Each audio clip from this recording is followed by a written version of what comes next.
es una prueba que evalúa las 4 destrezas comunicativas, las comprensiones auditivas y escritas, y la expresión oral y la expresión escrita. Nosotros ofrecemos PACLE de B1, B2 y C1 de inglés y de B2 de francés y de alemán.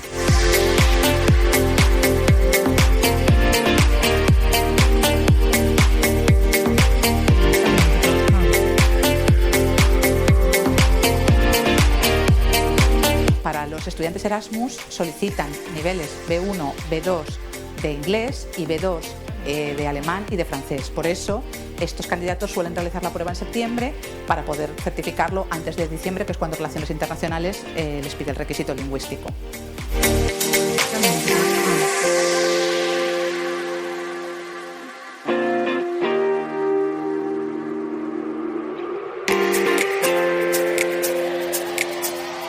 En del centro de idiomas aparece un modelo de prueba de cada uno de los niveles y lenguas que ofrecemos. Muy bien explicado el modelo que tenéis en la página web, porque se parece muchísimo al del examen.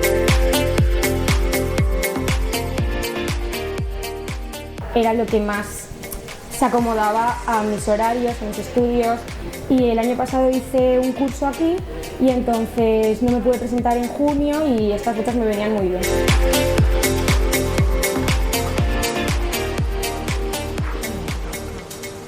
Pues a las PACLE se puede presentar cualquiera. Sí que es cierto que hay muchos estudiantes que realizan un curso previo, y tanto de la comunidad universitaria como no, pero es cierto que a las PACLE se puede presentar tanto gente que ha hecho un curso como no. Recomendaría 100%, sobre todo porque además de asequible, es un examen que se adapta mucho a nuestras rutinas. O sea, es en junio, que es cuando acabamos el curso, y ahora en septiembre, que es cuando lo estamos empezando. O sea que lo recomendaría 100%.